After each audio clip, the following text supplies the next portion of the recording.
Next Bathukamma కూడా మనకి క్యూలో ఉండాలి కదా సాంగ్స్. బతుకమ్మ ఇచ్చేస్తున్నా అంటే ఇంకేం అనుకోలేదు, అది మనం అనుకోలేం అన్న. ఒకటి హిట్ అయిందంటే ఇంకా వస్తే, లేదంటే లేదు. పాడాలని అయితే ఆబ్వియస్గా అన్ని పాటలు పాడాలనే అనుకుంటాం. అంటే ఏ పాటలు ఎక్కువ ఇష్టం? సినిమా పాటలు వింటారా మీరు ఎక్కువ? వింటా. అవి కూడా పాడతారా? పాడడం అంటే నా వాయిస్కి ఏది సెట్ అవుతుందో అదే వాడుకుంటాం. ఏ సెట్ అయితే మీ వాయిస్కి సినిమా పాట? వాయిస్కి సెట్ అయ్యంటే మనకు పాడినప్పుడు తెలిసిపోతుంది కదన్న. ఇప్పుడు నార్మల్ ఒక పాట పాడినాం అనుకో, పల్లవించు తొలి రాగమి అంటే వినడానికి ఎంత అంటే నా వాయిస్కి సెట్ కాదు. పల్లవితో ఆపేశారు మొత్తం పాడండి. సెట్ కాదన్న ఇంకా పాడినా కూడా అది. అంటే మామూలుగా ఇప్పుడు మీకే తెలిసిపోతుంది ఈజీగా. పల్లవించు తొలి రాగమే సూర్యోదయం, పరవశించు ప్రియగానమే చంద్రోదయం, సరికొత్తగా సాగు ఈ పాట, ఇది గాలులు ఆడే సయ్యాట నా పాటకు. ఇంకా అంతే, ఇంకా నాకు సెట్ కాదు అది. మామూలుగా ఎట్లా అంటే ఇప్పుడు ఈ మంగ్లీ యొక్క సాంగ్స్ అయితే ఎక్కువ వాడుకుంటాను. ఫోక్ సాంగ్స్కి ఆటో ట్యూన్ వేస్తే అంటారు, నిజమేనా? అంటే కొన్ని స్టూడియోస్లో వేస్తారు, కొన్ని దగ్గర వేయరు. అంటే మీరు ఆటో ట్యూన్తో పాడతారా లేదా నార్మల్గానే? మీకు అర్థమైందా ఇప్పుడు? అంటే వాయిస్ యూట్యూబ్లో విన్నదానికి ఇప్పుడు విన్నదానికి మీకేమన్నా బాగానే పాడుతున్నారు అనిపించింది నాకు. పాడడం అంటే అన్న ఆటో ట్యూన్ చేస్తే బాగుందా, రియల్గా పడితే బాగుందా? రియల్ వాయిసే బాగుంది మీది. చేస్తారు అన్నట్టు. అంటే ఆటో ట్యూన్ చేయకుండా ఏం రిలీజ్ చేయరు సాంగ్స్. అంటే వాయిస్ వినలేరు ఇంకా జనాలు. అంటే ఇప్పుడు మనం మైక్లో వాడినప్పుడు ఒకలాగా ఉంటుంది, డైరెక్ట్ వాడినప్పుడు ఒకలాగా ఉంటుంది కదండి. ఇప్పుడు ఇట్లనే మైక్లో వాడితే దరిద్రంగా ఉంటుంది, ఈనటోడు కూడా ఈనాడు. చిన్న చిన్న యాడ్ చేస్తారు అంతే. ఓకే. అంటే మీరు ఇంత కష్టపడి వచ్చారు అంటే ఒక అమ్మాయి ఫోక్ ఇండస్ట్రీకి ఏది ఇండస్ట్రీకి రావడం అంటే చాలా సపోర్ట్ ఉండాలి. కొన్నిసార్లు మోసాలు జరుగుతాయి పాటల విషయంలో. అంటే ఇప్పుడు వచ్చే అప్కమింగ్ వాళ్ళకి మీరు ఏం సజెషన్ ఇస్తారు? సజెషన్ అంటే మామూలుగా ఇప్పుడు ఎవరో ఒకరు ఇండస్ట్రీలో ఇప్పుడు చాలా వరకు అంటే ప్రతి మారుమూల గ్రామం కూడా యూట్యూబ్ అంటే తెలుసు. ఎవరో ఒకరికి కనెక్షన్ ఉన్నారు. అంటే నాకు వాళ్ళు తెలుసు, నాకు వీళ్ళు తెలుసు అని. అంటే కెమెరామ్యాన్ కావచ్చు, ఇంటర్వ్యూ చేసేటోళ్ళు కావచ్చు, లేకపోతే సాంగ్స్ పాడేటోళ్ళే కావచ్చు. ఇప్పుడు ఉషక్ ఉంది, అలా ఆమె ద్వారా ఇంకెంతమంది ఉన్నారో మనకు తెలియదు. అంటే నాకు ఉషక్క తెలుసు అంటే ఏదో ఒక మూలన వాళ్ళకి తెలుస్తుందన్న ఎట్లుంది ఈ ఇండస్ట్రీ, ఫోక్ ఇండస్ట్రీ అనేది. నా వరకు నేనేం చెప్తా అంటే మీ దగ్గర సాంగ్స్ ఉంటే ఖచ్చితంగా రావచ్చు. అంటే నా దగ్గర సాంగ్స్ ఉన్నాయి, నేను పాడతా. ఎవరైనా ఇప్పుడు నేను వాడతా అనంటే నీకు ఎందుకు అవకాశం ఇస్తారు? ఎవరు నువ్వు అసలు? ఇక్కడ మస్తు మంది ఉండరు, అందులో నువ్వు కదా అని. నా దగ్గర సాంగ్స్ ఉన్నాయి, నేను వాడుకుంటా. నీకు పాడతా ఆబ్వియస్గా నీకు పేరు వస్తుంది, ఇంకా అంతే.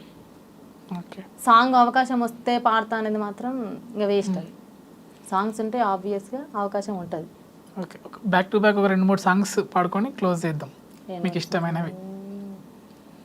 పార్వతమ్మ ఓ పార్వతమ్మ పట్టు సీరే నీకు తెచ్చినానే, పార్వతమ్మ ఓ పార్వతమ్మ సింధూరయ్యా నా ముద్దులయ్యా, పట్టు సీరే నాకొద్దురయ్యా, సింధూరయ్యా నా ముద్దులయ్యా.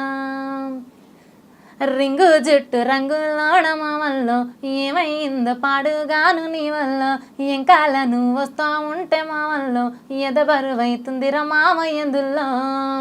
ఆ రింగు జుట్టు రంగులోడ గుండెల్లోన నీదే గోల, రింగు జుట్టు రంగులోడ గుండెల్లోన నీదే గోల, నిన్ను ఇడిసి ఉండదంట నా మనసు ఆడ ఈడ. రింగు జుట్టు అరరే రింగు జుట్టు అబ్బబ్బా రింగు జుట్టు రంగులోడ మామల్లో ఏమైందో పాడుగాను నీ వల్ల, ఎంకాల నువ్వు వస్తా ఉంటే మామల్లో ఎద బరువైతుందిరా మామయ్యందుల్లో.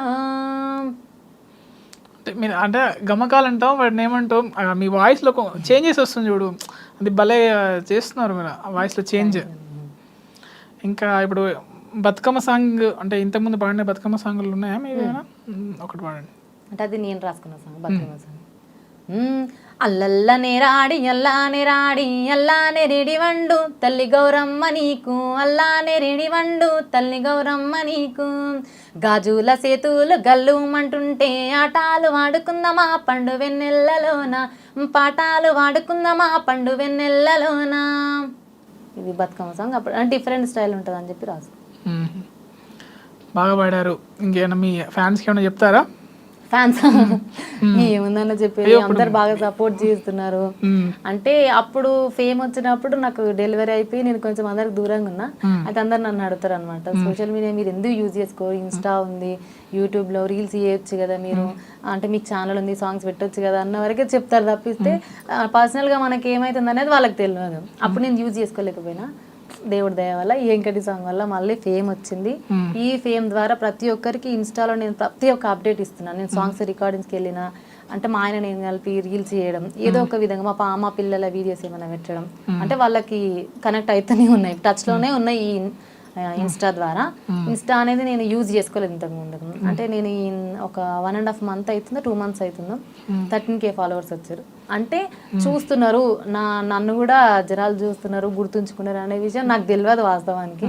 సరేలే చూస్తారు, పాటలు వింటుంటారు అని అనుకుంటాం, కానీ కామెంట్స్ చెబుతున్నప్పుడు ఇంకా ఆనందం చెప్పలేదు. అంటే అక్క మీరు సూపర్ అక్క అట్లా చేస్తారంటే, అయ్యో నన్ను కూడా ఇట్లనే చూస్తారా అందరు, నాకు కూడా ఫ్యాన్స్ ఉన్నారా అని. అంటే మళ్ళీ మీరు పాడిన పాటలతో ఆన్ కెమెరా వస్తారా? ఆన్ కెమెరా అంటే కొంచెం టైం పడుతుంది. నా ఛానల్కి మాత్రం సీజనల్ సాంగ్స్ అన్నీ చేస్తా, ఫోక్ సాంగ్స్ ప్రతి ఒక్కటి నా ఛానల్లో కూడా చేసిన సింగర్ ప్రభా అఫీషియల్ నా ఛానల్లో కూడా సాంగ్స్ చేస్తా రెగ్యులర్గా. ఇప్పుడు థ్యాంక్ యూ వెరీ మచ్ పిలవగానే వచ్చినందుకు. అంటే పిలవగానే ఏం కాదులేను, చెప్పాలి కదా పాపం అలా. అంటే కొంచెం నేనే ఈ బోనాల బిజీ వల్ల ఈ సాంగ్ హిట్ కావడం వల్ల కొంచెం పర్లేదు పిల్లలు ఏమనుకోకండి, ఎన్నిసార్లు ఫోన్ చేసినా రాలేదు. No issues. Thank you for coming. Thank you so much అన్న మీకు కూడా. ఎందుకంటే జనాలు మా సాంగ్స్ యూట్యూబ్లోనే వింటుంటారు, లైవ్లో వినాలంటే ఇలాంటి ఇంటర్వ్యూస్ వేయాలి మేము. థ్యాంక్ యూ సో మచ్ మీకు కూడా ఇంతసేపు నన్ను భరించినందుకు. అయ్యో thank you so much. Thank you. Thank you.